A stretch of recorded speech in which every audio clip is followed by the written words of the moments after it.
ভেদের কথা ভাঙ্গা গো আমার গুরু ধরি তোমার পায়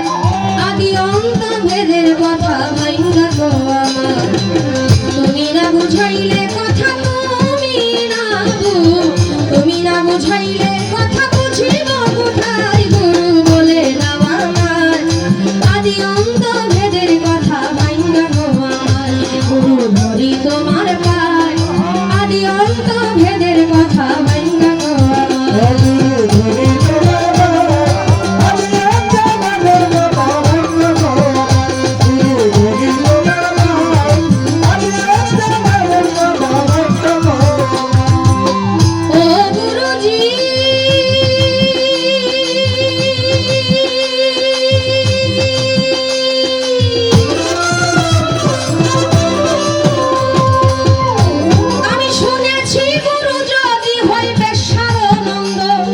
শিষ্যের কাছে গুরু হইল পতিত শুনেছি গুরু যদি হয় বেশ্যারি নন্দ শিষ্যের কাছে গুরু হইল পতিত পাবো হাদিসে দলিলে শুনিয়া হলে বায়া নবীর বংশে হাত দিয়া নাকি হইতে হয় বায়া হাদিসে দলিলে শুনিয়া হলে বায়া নবীর বংশে হাত দিয়া হইতে হয় বায়া কোন বংশেতে জন্ম তোমার কোন বংশেতে কোন বংশেতে জন্ম তোমার জানতে মনে চাই গুরু বলে দাও আমায়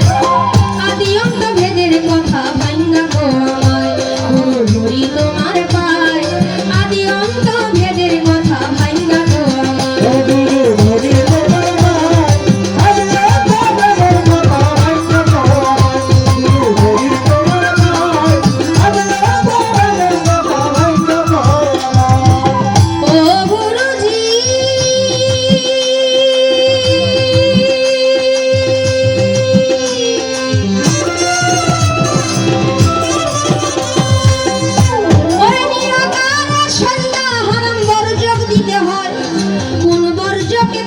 সেজদা করে নাও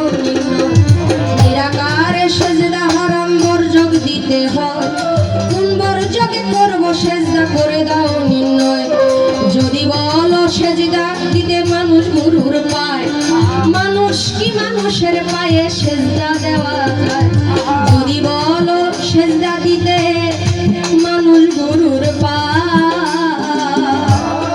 মানুষ কি মানুষের পায়ে সেজদা দেওয়া যায় বলো কে কবে করিল সেজদা কে কবে কবে করিল সেজদা দয়াল নবীর পায় গুরু বলে দাও আমার আদি অন্ত ভেদের কথা ভাঙ্গা গো আমার গুরু ধরি তোমার পায় আদি অন্ত ভেদের কথা ভাঙ্গা গো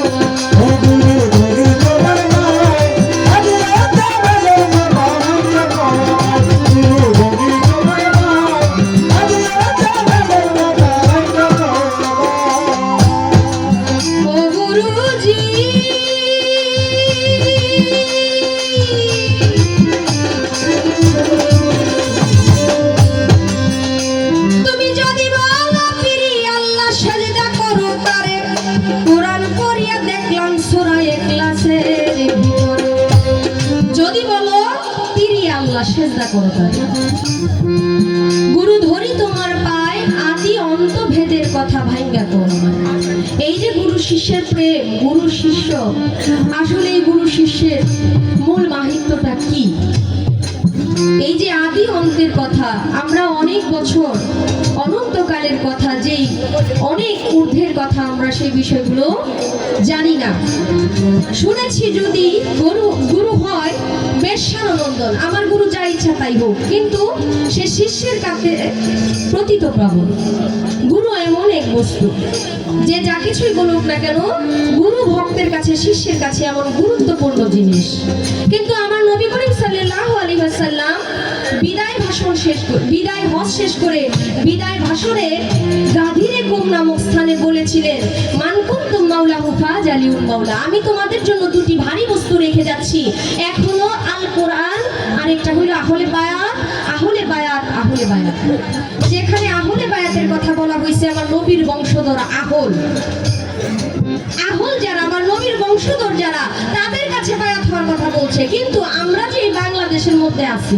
বাংলাদেশে কি নবীর বংশধর আছে কি? যদি থাইকা থাকে তারা কোথায় আছে? আর আপনি যে আমার গুরু,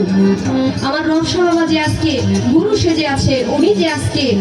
আমাদের মূল নায়ক, উনি কি নবীর বংশধর? আসলে নবীর বংশধর যদি হয়ে থাকে ওটা কিভাবে বলবো?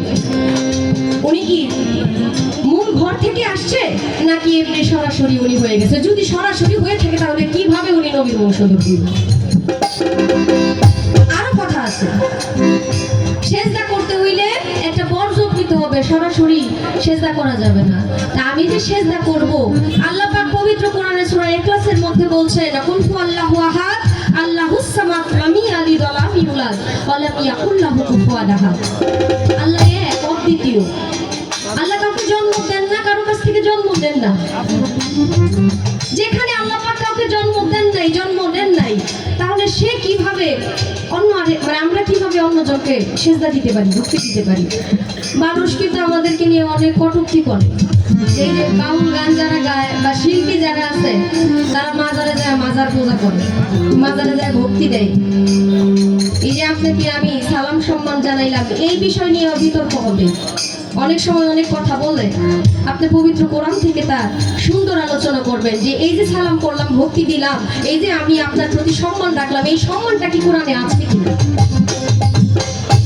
যদি বলেন পিরি আল্লাহ, সেজদা করো তার, কিন্তু কোরআনের মধ্যে তো সেজদার কথা আছে কিনা যে আমি আরেকজন মানুষ হয়ে আরেকজন মানুষকে সেজদা করতে পারি? যদি হয় তাহলে এই বিষয়টা আপনি একটু আলোচনা করবেন। ও গুরুজি,